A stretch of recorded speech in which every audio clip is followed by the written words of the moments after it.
Greetings, YouTubians, and welcome back to Wayne Sharp World, where today we are taking a look at a new offering coming out of Remet. And I gotta say, of all the Remets I have handled so far, which is actually quite a few, I've been working with Remet now for, probably over a year.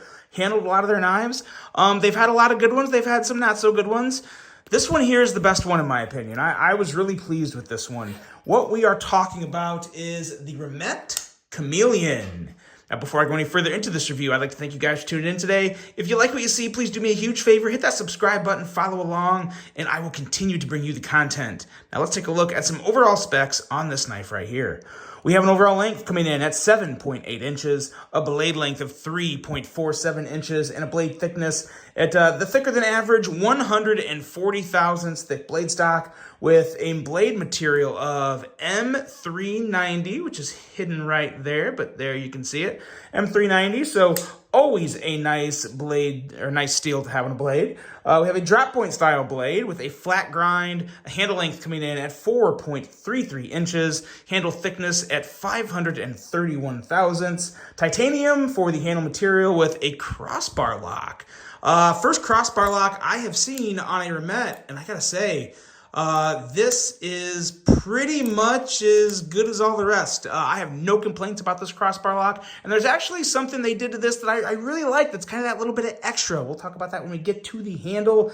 A user of a left or right hand tip-up carry, and it's very important to note here, if you look down here for the left side attachment here, there's a little notch. So what's going to happen here is this is going to screw into, obviously, the screw hole here for the pocket clip, but then there's also a little hole there that kind of helps keep the pocket clip secure, so it's not going to be wiggling or getting all loose on you. This is a nice, secure, wiggle-free clip, so I like that a whole lot. We have a weight of 4.5 ounces and a price of $195. But that is not what you will be paying for this knife. When you go to the link, it's going to show $195 on the Amazon listing. But I have a 15% off discount code that I will have in the description of this video. And there will also be an additional $20 taken off, I believe, at checkout. So you're going to be looking at around $150-ish boxed and shipped out to you. If you pick this guy up today. So not too bad. Now keep in mind that discount is excluded from the Damascus version. I believe there's three, maybe four versions. I think 3 versions. One is Damascus. That does not, that one does not count. You can't get the Damascus. You can get the Damascus, you just won't get the discount. And I believe that is $195 or a little more. So anyway, I think everyone likes the M390. I mean, what are you going to take? Damascus or M390? Let's be real. We're all going to go the M390 version.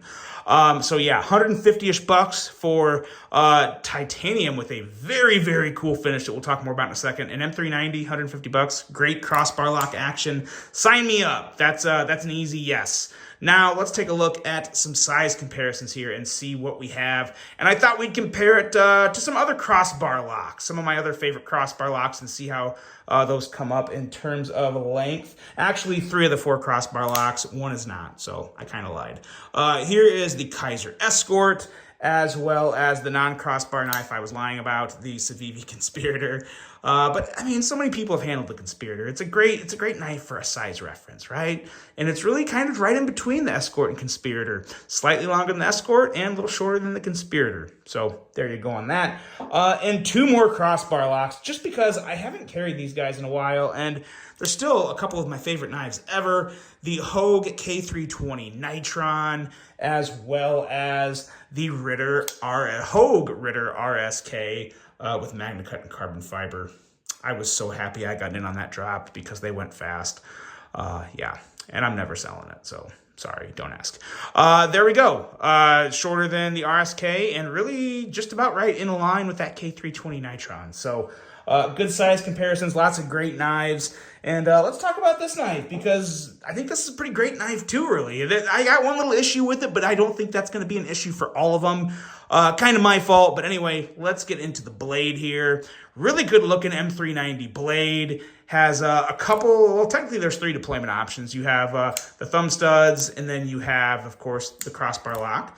And then you can middle finger flick that fuller. So yeah, nice and fidgety, very smooth action.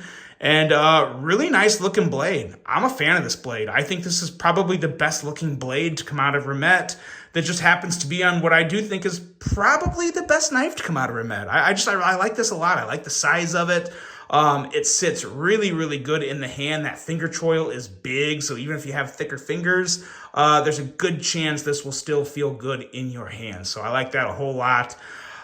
They did mention that the HRC for this M390 is 60. So they didn't really show a plus or minus. They just said 60 HRC. That is actually a little higher than other companies making knives with M390. So it's worth noting. It may not be the perfect ideal heat treatment for M390. I know a lot of people say like 62 or 63, might even be some 64, but you know what? It's still slightly above other manufacturers turn out M399. So I thought that was worth throwing out there. And I do like the fact that they were able to include that on the listing. The thumb studs here are different, very different, but they work well. They kind of look like, I feel like they just don't look like knife thumb studs. They look like they should go on something else. Like, I don't even know what. You tell me, what do these look like they belong on? Because they just don't really look like thumb studs, but they actually work really well. No issues with the thumb studs whatsoever.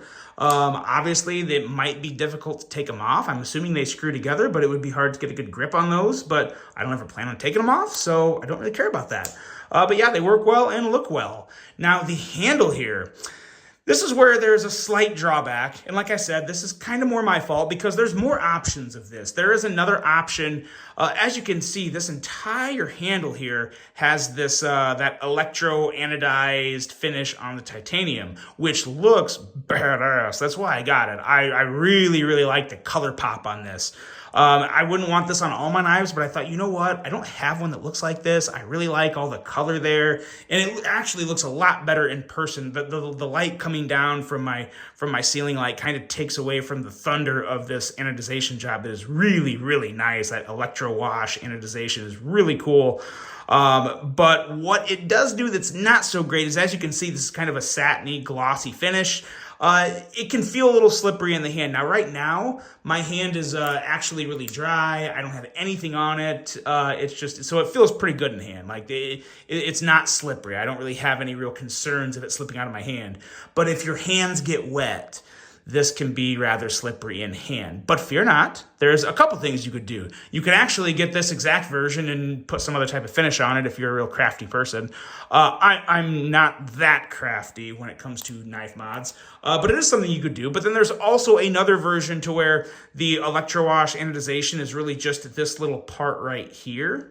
And then everything else on the handle is kind of just like a typical black titanium. So that's going to have a lot better grip. I actually really wish I would have went with that one, but my loss is your gain because that's one more with the black handle and then just the inlay there with the electro wash that's up for grabs for everybody else. Because I do think that's probably the better option to go with. If I could go back and pick one, I would pick the one with the partially black handle and then the little bit of electro wash at the bottom, because I can actually guarantee you that's going to have slightly better grip when it comes to just the overall slickness of the finish of the handle. So other than that, though, like I said, it's still not exactly it's not a huge turnoff for me, but you just got to be careful. Like I wouldn't if my hand was wet, I'd be really careful using this. But right now, like it feels basically like any other knife. So yeah, no real issue right now, but it could be if you get wet. Another thing I really like on these crossbar studs, I can't remember any company doing this. Tell me if I'm wrong. Now I think I do remember another company having the whole thumb stud be a different color. But what they did here was they have like two-tone colors on this. You have kind of like a gold brass color on the outside of the stud. And then the center of the stud is just your typical regular like raw steel color. That looks really nice. That is a really, really cool accent that complements the pivot there, because you have the same thing going on with the pivot collar. So I think that's really, really cool. I like that a lot. That's a little touch that I'm actually really surprised we don't see that more often on crossbar locks nowadays. Like basically everything else, it's either like just one regular color or it's just raw or it's black, like just one of those two. Maybe sometimes it'd be a different color, but I can't remember seeing one that had 2 different colors on it. So I thought that was really cool. It was different. It was one of the first things I noticed, actually. And then, yeah, as for the handle itself, the outline, the shape, it's going to fit well, and I think just about anybody's hand, whether you have a big hand or a small hand. It has a really nice outline. There's plenty of real estate, and it just works really well in the hand. The clip does have remet on there, but you can't really see it that well with all the electrowash anodization going on there. So yeah, that's not bad at all. It's a really strong, well-built knife because it has a nice, almost full, it's like a 3/4 long titanium backspacer, so that's awesome. So yeah, a really well-built knife. The fact that you can get this for about $150 is fantastic. With 2 options to choose from, I believe. Maybe 3, but at least 2.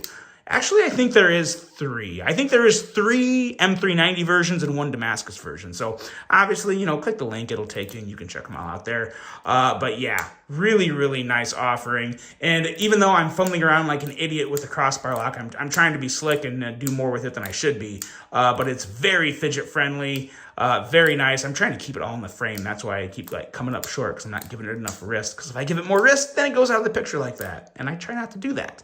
But yeah, really smooth, really fidgety. No problems with the action. If you like crossbar locking knives, the action on this is an A+ in my opinion. I have no issues with the action on this whatsoever. Blade centering, all that stuff is absolutely on point, perfectly centered. Really, really nice offering from Mermet. That's refreshing. The last one I had in from Mermet wasn't the best.